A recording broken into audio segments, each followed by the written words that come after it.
खुशामदीद कहते हैं नाज़रीन, आपको बहुत बहुत ईद मुबारक। ईद के मौके पर एक दूसरे से मिलना, मिल बैठना, पुरानी बातें करना, गप्पे मारना, हंसना खेलना, ये सबसे ज़्यादा फैसिनेट करता है।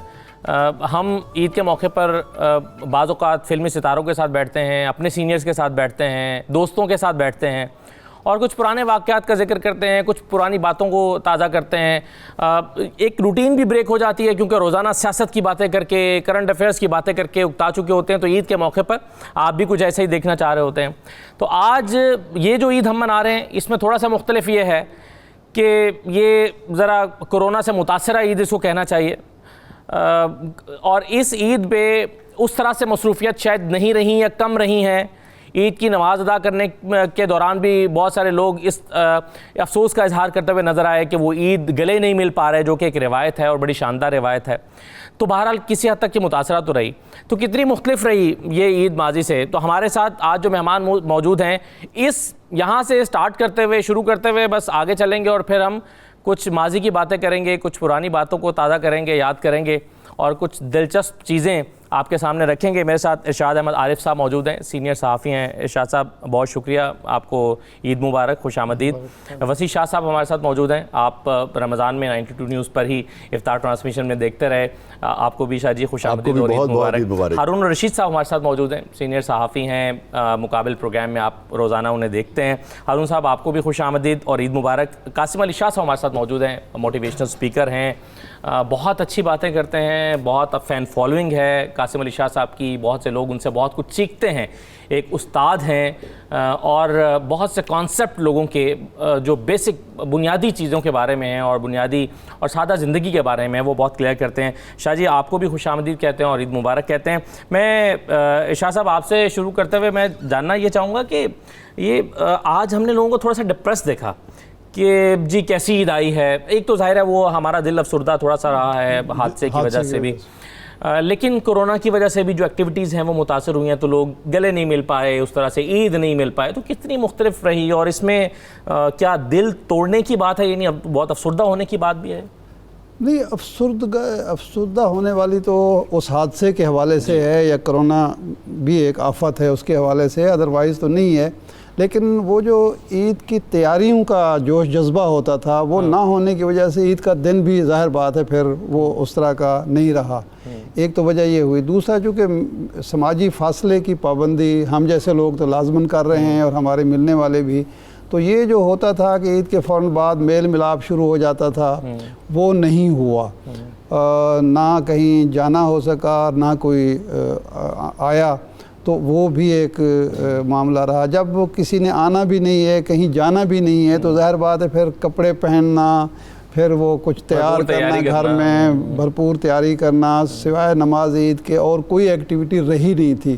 तो इस वजह से आप इसको अफसुर्दगी नहीं कह सकते, बोरियत कह सकते हैं कि भाई थोड़ा सा ये पहलू था। लेकिन बहरहाल अल्लाह का शुक्र है कि रमज़ान मुबारक मुकम्मल हुआ और रोज़ेदारों के रोज़े मुकम्मल हुए। अल्लाह ताला ने एक और ईद हमारे नसीब में। वैसे तो ये ईद कुछ लोगों के ख्याल में अचानक से भी आ गई, क्योंकि कल जिस तरह से ऐलान ताख़ीर का शिकार होता, बहुत सारे लोगों ने ज़हन बना लिया पीर को ईद है, 10 बजे तक। लेकिन और जब शुरू भी किया मुफ्ती साहब ने तो ऐसा लग रहा था कि नहीं ये तो पीर को जाएगी, लेकिन अचानक से समझ नहीं आ रही कि चांद का शुक्रिया अदा करें या फवाद चौधरी साहब का या मुफ्ती साहब का। अच्छा, ये सभी को थोड़ा शुक्रिया अदा करें। एलिमेंट खास तौर पर अखबार नवीसों के लिए जो था ना, ये बहुत बड़ा झटका था क्योंकि वो तैयारी करके बैठे थे। हम तैयारी अखबार की और अंदाज में कर रहे थे और उसके बाद अचानक ऐलान हो गया हमें। अच्छा, वो होता यह है कि अखबार जल्दी भेजना होता है ईद के रोज़। अब रात 10 तो बज गए, अब वो जल्दी बाकी कहाँ रहती है, तो जल्दी जल्दी में जो हो सका वो करना पड़ा।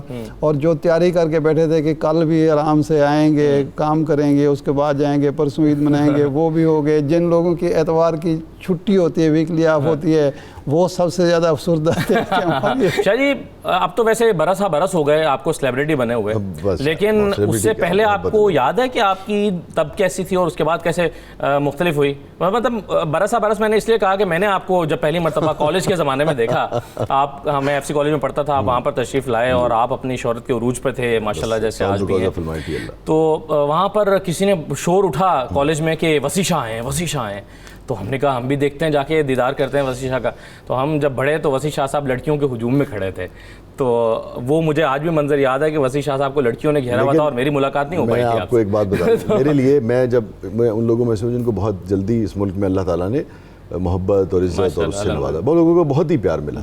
मगर जब मैं 19-20 साल का नौजवान था, जब आहन किया था किताब आई थी, उस वक्त भी मेरे लिए मेरी जो फ़ैन थी उनका रुतबा और मकाम ऐसी था जैसे मेरी बहन का होता है या अपना आपके, चूँकि मैं समझता हूँ कि जो सेलिब्रिटी का और किसी भी नौयत की और जो फ़ैन का ताल्लुक है वो ताल्लुक है जो बाप का भाई का। ये वजाहत आप भाभी के लिए तो नहीं आपने जो हुजूम का बता दिया तो मैंने ये नहीं हकीकत छोटा मतलब भी वो जाहिर है नहीं ये सवाल इससे ज़्यादा अहम है कि ये भाभी के लिए भी कर रहे हैं, वो मान लेंगी इस वजाहत। ये सवाल है, उन्होंने तो फिर भी नहीं मानना, वो तो आपको पता ही कहते हैं टेढ़े टेढ़े उड़ रहे थे तुम।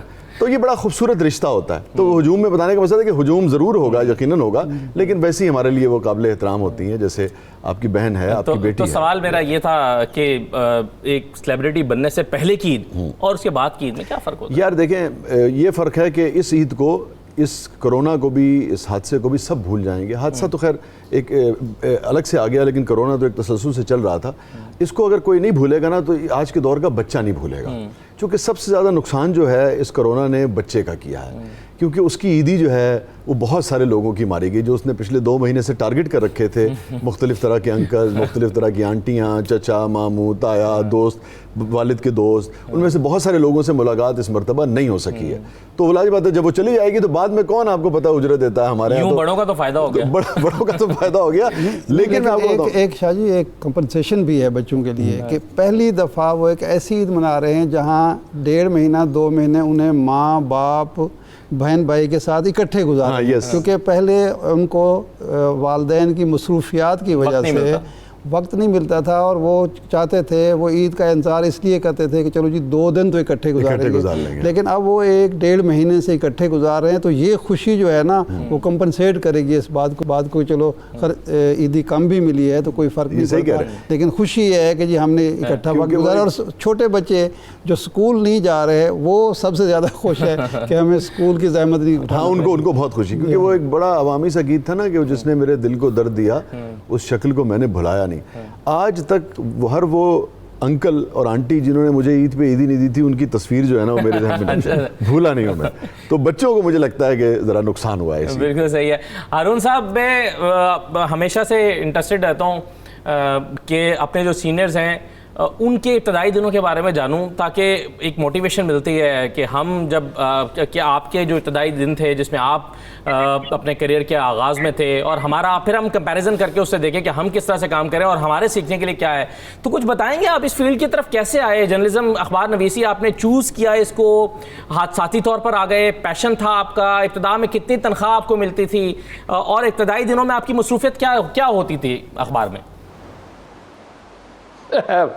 पहली तनख्वाह 200 रुपए थी। अच्छा, ये कोई 51 ईयर्स पहले की बात है, लेकिन वो 200 रुपये समझिए आज के, वो अप्रेंटिसशिप ही थी, 20-30 हज़ार रुपये के बराबर तो होंगे।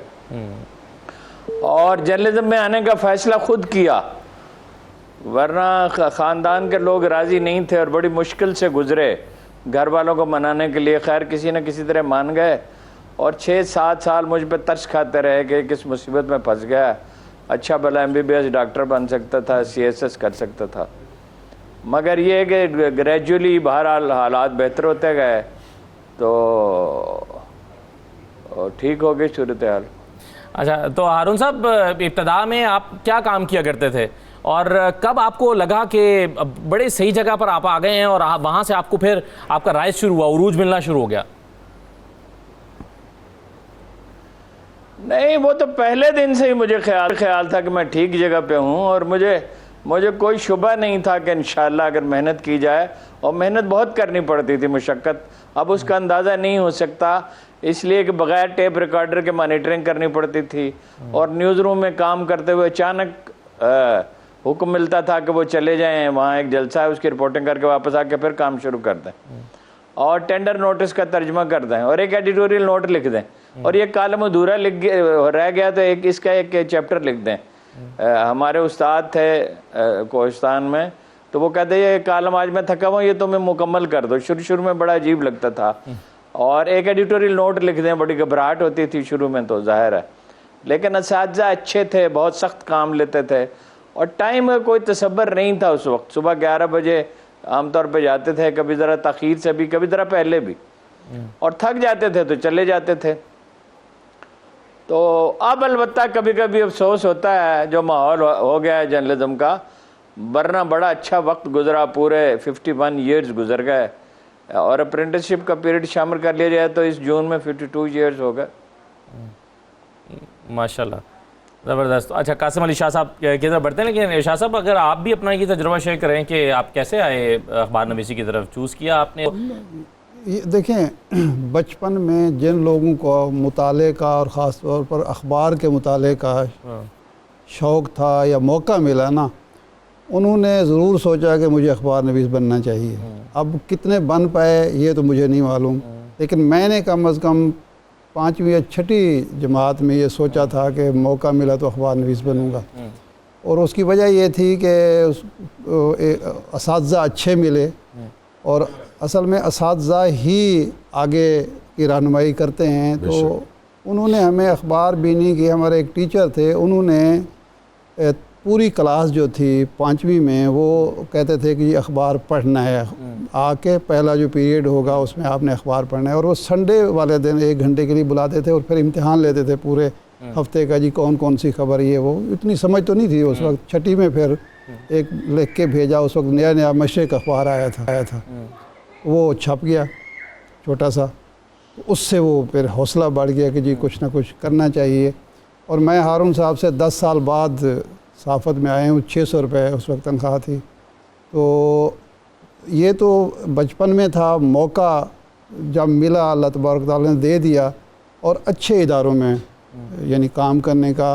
अगर वीकली में मंथली में किया तो वो फर्स्ट क्लास मंथली था, फिर वीकली में किया, फिर अखबार में आए तो बड़े अखबार से मुल्क का जो चैलेंजिंग दौर कौन सा था आपके कासिम से? सर चैलेंजिंग दौर हर दौर रहा है, आज भी है, पहले भी था। हर दौर में मुख्तलिफ़ किस्म के चैलेंज होते हैं। कभी मसलन हमें सेंसरशिप का चैलेंज होता था जनरल ज़ियाउल हक़ के दौर में, उस दौर में मैं आया हूँ बाकायदा सहाफ़त में, तो बहुत बड़ा चैलेंज था। उसके बाद आज़ादी मिली, आज़ादी मिल गई, कागज़ात में हमें आज़ादी मिल गई, लेकिन माफियाज आ गए कि हमने सिर्फ अपने लिए नहीं लिखना, अखबार के लिए लिखना, उनका साथियों का ख्याल रखना है जो कराची में जिनकी लाइफ एट स्टेक है। वो भी एक दौर था। फिर हमारे जो सियासी जमातों का रवैया है, बज़ाहिर वो बड़े जमहूरियत पसंद और आज़ादी सहाफ़त का अलमबरदार, लेकिन हमें पता है, हारून साहब को पता है कि किस किस्म के हमें दबाव का सामना करना पड़ता था। तो चैलेंज हर दौर में होता है। मैं आपसे और हारून साहब से पूछता हूँ कि कोई अगर आप एग्जाम्पल शेयर करना चाहें कि किस किस्म का दबाव रहा, और कोई वाक़या इस तरह का शेयर करना चाहें तो ज़रूर कीजिएगा। इसके बाद वापस बातें करते हैं, हमारे साथ रहिए।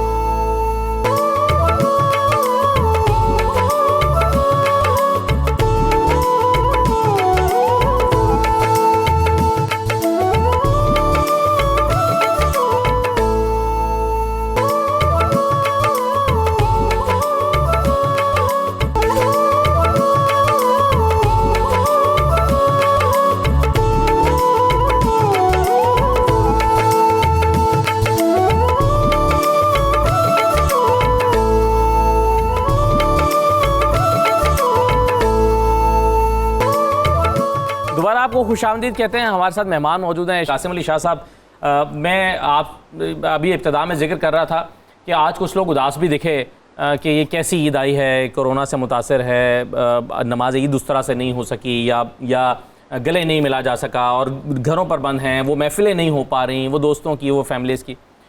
तो लेकिन हर जो कमज़ोर चीज़ होती है उसमें से एक आप एक मुस्बत पहलू भी तलाश कर सकते हैं। तो शाह जी, आप कुछ निकाल सकते हैं मुस्बत पहलू इसमें से? सर देखिए, इस तरह का एक जो ईद का आना है, ये एक याद के अलावा कुछ नहीं है। किसी वक्त में हम जो हमारे बच्चे हैं, या अल्लाह ताला सेहत और जिंदगी हमारी भी रखे, हम किसी वक्त में इसको हवाला बना के कहेंगे कि ऐसी ईद थी जिसमें हम इतनी दुनिया को मिल नहीं सके, गले नहीं मिल सके, उस तरह से ईद एंजॉय नहीं कर सकते जिस तरह हर साल करते रहे हैं। और सबसे बढ़ के कहूँ, वसी शाह साहब की बात बिल्कुल ठीक है कि ये ईद इसने बच्चों को बड़ा मुतासिर किया और इसके साथ साथ दुकानदारों को भी बड़ा मुतासिर किया, क्योंकि जो एक्सपेक्टेड थी कि इतनी सेल्स हो जाएंगी वो नहीं हुई, कारोबार के हालात इतने अच्छे नहीं थे, और इसके साथ साथ बच्चे जो जिनका पूरा कह लीजिए साल इंतजार उनका होता है कि वो ईदियां लेंगे, वो उस तरह से ईदियां नहीं ले सके, बाकी मिलना मिलाना उस तरह नहीं हो सका। तो इसमें मुस्बत तो मेरा ख्याल है दुनिया का हर वाकया उसको मुस्बत खुद ही बनाना पड़ता है, इसमें मुस्बत तो कोई ऐसा नहीं कहा जा सकता, लेकिन ये एक याद की शक्ल में जरूर रह जाएगी कि इस तरह की ईद ना पहले देखी ना सुनी ना जानी। आपकी यूजुअली ईद पे क्या मसरूफियत होती है शाह जी? सर मेरी बिल्कुल उस तरह दो हिस्सों में तकसीम हो जाता है। वो जमाना जो हमारी अपनी ईद होती थी, जो बचपन का वक्त था, उसमें तो असल में बच्चों की ही ईद होती है। बड़ों की ईद जो है वो तो सोशल सर्कल ही होता है, दोस्तों का मिलना मिलाना, फैमिली कह लीजिए, बहनें आ गई, भाई आ गए, और सबके साथ कोई खाना पीना हो गया, तो पूरे महीने की जो एक्टिविटीज हैं वो शेयर हो गई, तो इस तरह से ईद गुजर जाती। बिल्कुल सही है। अच्छा हारून साहब, मुझे ये बताइए कि आप जैसे अभी शाह साहब कह रहे थे कि मुख्तलिफ औकात में दबाव का भी सामना करना पड़ता है अखबार नवीसों को, ये आपके ख्याल में सबसे ज़्यादा इस हवाले से बुरा या बदतरीन तो मैं नहीं कहूँगा, लेकिन जो यादगार दौर कौन सा गुजरा आपका जिसमें आपको ज़्यादा इस किस्म का दबाव झेलना पड़ा हो, और कोई ख़ास वाक़या आपको भी शेयर करना चाहिए? नहीं, दबाव वगैरह हमने कभी नहीं झेला, तो वो प्रॉब्लम्स तो हमेशा रहे, माहौल इतना गंदा कभी नहीं था। और फिर इस गंद के खिलाफ मीडिया उठा नहीं है, यानी मीडिया में बहुत कम लोग हैं जो ये आवाज़ उठाते हैं कि पीटीआई वाले और नून लीग वाले क्या कर रहे हैं, और लेकिन उसका इलाज होता है। वो ब्रिगेडियर सुल्तान साहब थे एक पाकिस्तान आर्मी में, उनकी खुद भी एक किताब लिखी है और उनके बारे में बहुत लिखा गया। कहा जाता था कि ऐसा बहादुर सिपाही कभी पैदा नहीं हुआ। उन्हें तमगा भी दिया, यानी जो बेस्ट मिलिट्री कॉलेज है पाकिस्तान का, मिलिट्री कॉलेज जेहलम ने, कि ये हमारा सबसे बहादुर फर्जंद है। वो कहते थे दुश्मन उतना ही बहादुर होता है जितने आप बुज़दिल हो, और जितने आप बहादुर हो वो उतना ही झिझकता है, अगर आप ये तय कर लें। इसलिए अल्लाह के फजल से वो लम्हा तो हमारी ज़िंदगी में कभी नहीं आया ना। हमने दफ्तरों में ये देखा, दफ्तरों में भी बाज़ औक़ात ऐसा हो जाता था कि कोई आदमी जो है उसका रवैया ठीक नहीं है, तो इस्तीफ़ा उसकी खिदमत में पेश किया और कमरे से बाहर निकल गए। और हारून साहब, बहुत सारे ये रहा वो सेंसरशिप का ज़माना, मुख्तलिफ सियासी जमातों के बहुत से सरबराहान के साथ आपके ताल्लुकात रहे हैं। नवाज शरीफ साहब को बेनज़ीर भुट्टो साहिबा हों, आसिफ जरदारी साहब हों, अल्ताफ़ हुसैन हों या इमरान खान साहब हों, सबसे शाइस्ता सियासतदान आपने किसको पाया? चौधरी शुजात साहब को भी शामिल कर लें। सबसे शाइस्ता आदमी यहाँ चौधरी शुजात भी हैं, फ़ख्र इमाम हैं, और कई लोग हैं, मुमकिन है इस वक्त बात नाम जहन में ना है, लेकिन ये है कि तनकीद के मामले में मैं आपको एक अजीब बात बताता हूँ। यानी सबसे ज़्यादा तनकीद जिन लोगों पे मैंने की वो मौलाना फजलुर रहमान है, मगर उनकी पार्टी ने गाली गलौज कभी नहीं की।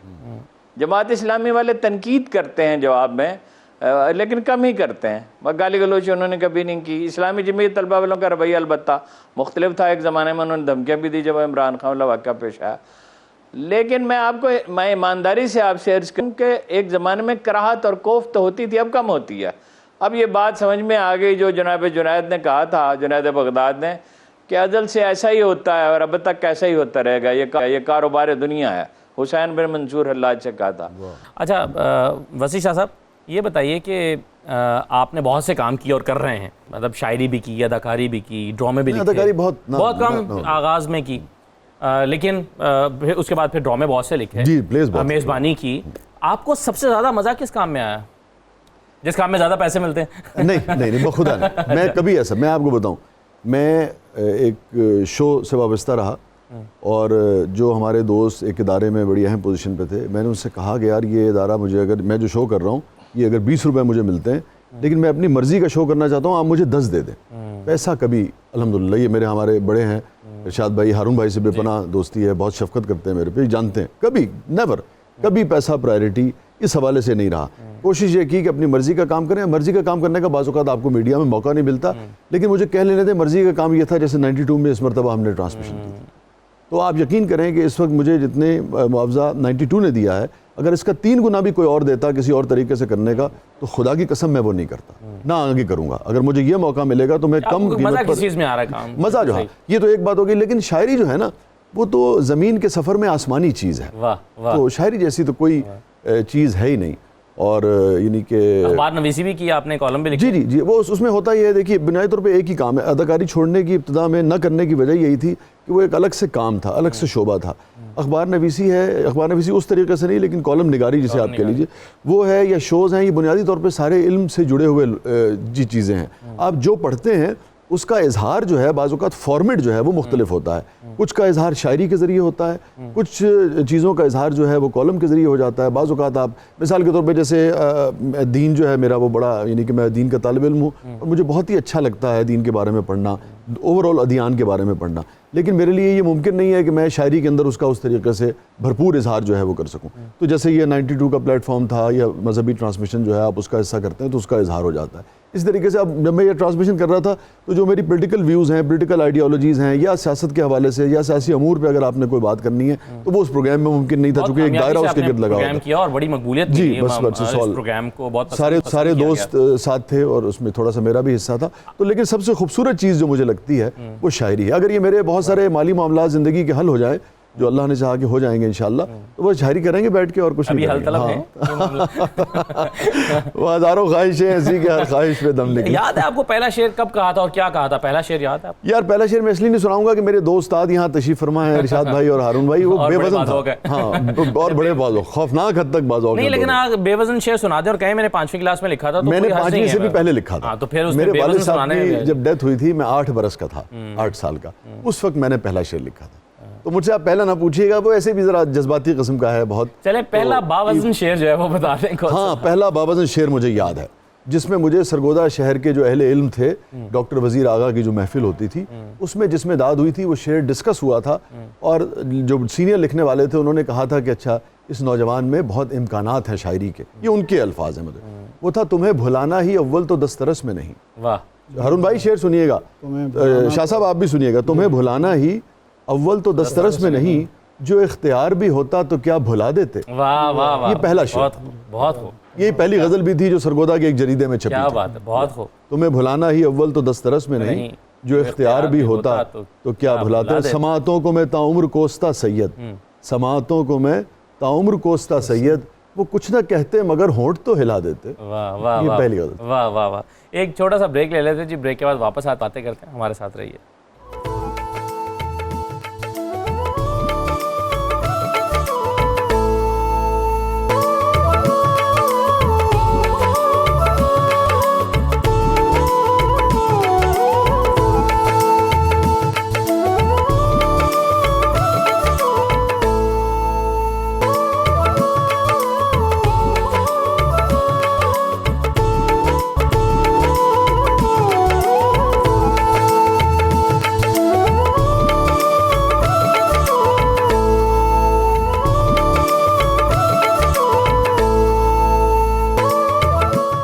आपको खुशामदीद कहते हैं। हमारे साथ मेहमान मौजूद हैं, इरशाद अहमद आरिफ साहब हैं, वसी शाह साहब हैं, कासिम अली शाह साहब हैं, हारून रशीद साहब हैं। मैं अभी ये तमाम मेहमानों से उनके इब्तदाई दिनों की बातें कर रहा था। हारून साहब से भी मैंने पूछा कि कैसे आगाज़ हुआ, अखबार नवीसी की तरफ कैसे माइल हुए। इरशाद साहब से भी और वसी शाह साहब से तो हमने इनका इब्तदाई शेर भी सुना। तो कासिम अली शाह साहब, आपसे भी मैं ये जानना चाहता हूँ कि आपने क्या पहले से सोच रखा था उस्ताद बनेंगे, और फिर उस्ताद बनने के बाद फिर मोटिवेशन आपसे लोगों को मिलना शुरू हुई, तो आप मोटिवेशनल स्पीकर बन गए और बहुत सारे लोग अब आपको इन दोनों रूप में देखते हैं। तो क्या आपने क्या सोच रखा था अपने बारे में कि क्या बनेंगे आप? असद भाई, मैं पढ़ा रहा था बड़ी यंग एज से। आई वाज 18 ईयर्स, 18 साल मेरी उम्र थी और एफएससी कर रहा था। मैं तब से पढ़ा रहा हूँ और कह लीजिए पढ़ाने में एक जो हिस्सा था पढ़ाने का, जो क्लासरूम का आखिरी को 10 मिनट का टाइम होता था, उस 10 मिनट में मैं बच्चों को एथिक्स और वैल्यूज की बात करने लग पड़ता था। और मुझे नहीं पता था अल्लाह ताला ने ये मेरी पहचान बना देनी है कि मैं मोटिवेशन, एथिक्स और प्रोफेशनल मैनेजमेंट और इस तरह की सारी चीजों को मैं एज प्रोफेशन ले लूंगा। और ज़ुबान में इतनी पढ़ाने में गुजरा, लेकिन आखिरी अल्लाह ने बस ये करम किया जी। और इसमें गुड लक ये भी रही कि उस्ताद बड़े अच्छे मिल गए, इंस्पिरेशंस मिल गई। हमारी जिंदगी में जो एस्पिरेशन है वो बाद में आती है, इंस्पिरेशन पहले आती है। और अगर आपकी जिंदगी में कुछ संजीदा किस्म की इंस्पिरेशन आ जाए और फिर एस्पिरेशंस बिल्ड हो जाएं, तो फिर बड़ा आसान हो जाता है सफर आपके लिए। तो मैं बड़ा लकी था, कुछ जमाने तालिब इल्मी में इशफाक साहब से मुतासिर हो गया और वासिफ अली वासिफ साहब से मुतासिर हो गया। इस तरह कह लीजिए जितने बड़े उस्ताद हैं, अहमद रफीक अख्तर साहब, सरफराज शाह साहब, इन सब से मैं बड़ा मुतासिर हूं, इन सबसे मैंने बड़ा कुछ सीखा। तो शाह जी, अगर उस्ताद ना होते तो मुतबादल क्या होते? कभी होता है ना, दिल करता है मैं आर्टिस्ट होता या मैं कुछ होता या क्रिकेट खेलता, क्या आपके जहन में है? असद, मैं अगर 100 बार भी अल्लाह दुनिया में भेजे मैं उस्ताद ही बनूंगा। वाह। मुझे इस प्रोफेशन में जितनी इज्जत मोहब्बत मिली है, मैं समझता हूं कि मैं किसी भी प्रोफेशन में होता शायद ये मोहब्बत और इज्जत मुझे ना मिलती। सही, बिल्कुल सही है। अच्छा इरशाद साहब, मैं अभी हारून साहब से पूछ रहा था कि सबसे ज़्यादा, सबसे शाइस्ता सियासतदान कौन सा है। आपसे मैं क्या ये पूछ लूँ कि सबसे अक्खड़ मिजाज सियासतदान आपने किसको पाया, और कभी ऐसा कोई सियासतदान टक्कर गया हो जिसने बड़ा टफ टाइम दिया हो, या वो एक पंजाबी में कहते हैं अड्डा लगा लेना, कोई अड्डा लगा लिया हो, बड़ा आप तो एनॉय हुए हों, कुछ दिन अपसेट रहे हों उसकी वजह से, ऐसा कोई गुजरे? देखें, जिस दौर में मैंने सहाफ़त शुरू की और हारून साहब ने तो पहले बहरहाल शुरू की, वो शाइस्ता लोगों का दौर था, ख़ास तौर पर सियासत में। यानी आप नवाब नसरुल्लाह ख़ान साहब को देख लें, मुमताज़ महमूद ख़ान दौलताना को देख लें, मौलाना मौदूदी को देख लें, मौलाना शाह अहमद नूरानी साहब को देख लें, मौलाना अब्दुल खान न्याजी देख लें, ये शाइस्ता लोग थे। इनकी महफ़िल में आप बैठते थे, इनकी गुफ्तगू सुनते थे। ये सिर्फ सियासतदान नहीं थे, इनसे आप ज़ुबान भी सीखते थे, शाइस्तगी भी, आदाब भी सीखते थे। अक्खड़ मिजाज जो थे वो पीर साहब पगाड़ा थे। अच्छा। वो उनका एक मखसूस अंदाज़ था बात करने का भी, और अल्लाह ताला उनकी मग़फ़रत करे, बड़े आदमी थे, बड़े ख़ानदान से ताल्लुक़ था उनका। उन्होंने एक ग्रुप बनाया हुआ था हर जगह पे, लाहौर में, इस्लामाबाद में, सिर्फ वही सहाफ़ी उनसे मिल सकते थे, उनके साथ तबादला ख्याल कर सकते थे और उनसे वो खुलते थे। तो एक दफ़ा मेरी ड्यूटी लगी कि जी वो जो मुतलका रिपोर्टर हैं उस अखबार के, वो नहीं हैं, तो आप उसमें महफ़िल में चले जाएं, उन्होंने गुफ्तगू करनी है। मखदूमज़ादा हसन महमूद साहब के घर वो ठहरते थे। तो मैंने कहा जी वो मुझे आने देंगे, जी हमने कह दिया वो आने देंगे। मैं चला गया, वो 4 सहाफ़ी सीनियर जो थे, 5 और मौजूद थे, छठा मैं था, और मैं उनमें वैसे भी सबसे जूनियर था। तो पीर साहब जब तशरीफ़ लाए तो उन्होंने कहा भाई ये कौन है? तो एक सीनियर जो थे उन्होंने कहा जी ये इरशाद आरिफ हैं, फ़लाँ अखबार से हैं। अच्छा भाई ठीक है जी। तो मुझे किसी ने कहा था कि वहाँ वो कोई भी बात ऐसी हो सकती है, ज़रा प्रिपेयर रहना। अच्छा। तो और फिर उन्होंने नुस्खा भी बताया कि क्या तरीका होगा उससे निपटने का। तो वो जब बात हुई तो मैंने सवाल किया, उसने कहा भाई तुम्हें तो मैंने नहीं बुलाया, तुम क्यों बोल रहे हो? तो मैंने कहा पीर साहब मैं सहाफ़ी नहीं हूँ, आपका मुरीद हूँ। अच्छा फिर ठीक है, हाँ पूछो क्या कहते। तो वो मेरी जान छूट गई। तो वो एक अक्खड़ मिजाज आदमी थे। बाद में मतलब बाद में मैं मुलाकात रही, मैं जाता रहा, बड़ी मोहब्बत शफ़क़त करते थे, और उस वक्त भी उन्होंने बहुत किया। तो पता ये चला कि जी वो अमूमन उनका रवैया यही होता है। अच्छा हारून साहब, अब मेज़बानी का तज़किरा हुआ किया शाह साहब ने, तो मुझे ख्याल आया कि मैं आपसे ये सवाल करूँ, आपने किन सियासतदानों में से किसको बहुत अच्छा मेज़बान पाया और किसको बहुत बुरा मेज़बान पाया? आमतौर पर इमरान खान साहब के बारे में ये मशहूर है कि वो कोई ज़्यादा अच्छे मेज़बान नहीं है। नहीं अच्छे ही थे। हमें तो कोई बुरा मेज़बान मिला, मेरे जहन से उतर गया उस वक्त। सबसे जो शाइस्ता लोग थे, मुमताज़ दौलताना को भी शामिल कर सकते हैं, मगर वो नवाबजादा नसरुल्लाह खान और मौलाना मौदूदी थे। यानी जिनकी ज़ुबान से ये गुमान नहीं हो सकता था कोई अदना लफ्ज़ निकले। और नवाबजादा नसरुल्लाह खान साहब का मामला तो ये था कि उनके साथ गुफ्तगू करना, मुझे कोई मौजूद लफ्ज़ ज़हन में नहीं आ रहा, यानी एक तय्युश की बात थी कि आपकी उनसे मुलाकात होगी। मैं रात को देर से जाता था, कोई 10-11 बजे, आमतौर पे जब लोग खाना वाना खा चुके होते थे तो वो 12-1 बजे तक जागते थे। तो जो उनके साथ गुफ्तगू का इंबसात था वो भूलता नहीं है, बहुत सी बातें याद आती हैं। इधर आपने कोई ढंग का जुमला कहा, इधर एक शेर उन्होंने आपको सुनाया बरमहल। और आखिरी मुलाकात में जिसके बाद उन्होंने मुझसे कहा कि तुम मुजफ्फरगढ़ आ जाओ, खानगढ़, और मैं अपनी सारी उम्र की डायरियाँ तुम्हें दे दूंगा। मैं न जा सका, आज तक मुझे उसका अफसोस है। और मेरे कान में एक जुमला भी कहा जो उनकी अमानत है कि फ़लाँ शख्स के बारे में कुछ बातें तो मैं बताऊँगा, और बहुत ही तारीख़ी कुछ वाक़यात हैं। तो नवाबज़ादा नसरुल्लाह खान से 68 में मैंने पहला इंटरव्यू किया, 68 में, और आखिरी वक्त तक उनसे मुलाकात रही। मैं इसकी गवाही देता हूँ, एक अदना लफ्ज़ उनकी ज़ुबान से मैंने नहीं सुना। क्या जो सख्त तरीन जुमला उन्होंने कहा अपनी वफात तक, यानी कोई 40-45 बरस में, वो झूठी खबरें एक अखबार छाप रहा था, मैं नाम नहीं लेता, एक मशहूर अखबार नवीस थे, तो उन्होंने सिर्फ इतना कहा और उसमें वो रंजीदा हो गए ये जुमला कहते हुए कि अखबार नवीस के कलम में और हज्जाम के उस तरह में कुछ फ़र्क तो होना चाहिए, वरना वो मौला मदूदी से हमने कभी कोई ऐसा लफ्ज़ नहीं सुना।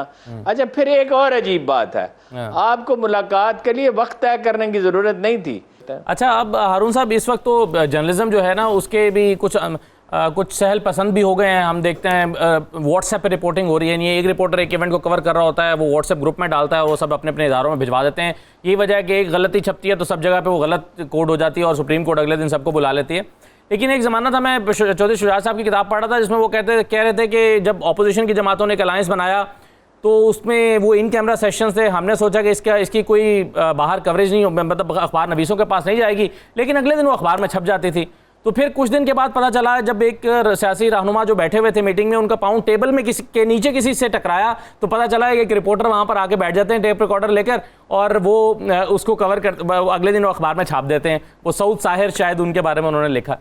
तो ये रिपोर्टिंग के एक चैलेंजेस हुआ करते थे। आपको याद है किस तरह से जोखिम उठाना पड़ते थे रिपोर्टिंग के लिए? नहीं, देखिए, ओवरऑल रिपोर्टिंग का मेयार तो पहले से बेहतर हुआ है, इन्वेस्टिगेटिंग रिपोर्टिंग है। ये अलग बात है कि बाद लोग स्कैंडल की तरफ मायल हो गए। स्कैंडल कोई चीज़ नहीं है, आपको हकीकत वाक़या बयान करनी चाहिए। अच्छा शाह साहब, अभी एक जुमला जब हारून साहब ने कहा कि रिपोर्टिंग का मेयार अब बेहतर हुआ है, आपके ख्याल में आज के दौर में सहाफ़त ज़्यादा चैलेंजिंग है या पहले ज़्यादा चैलेंजिंग थी?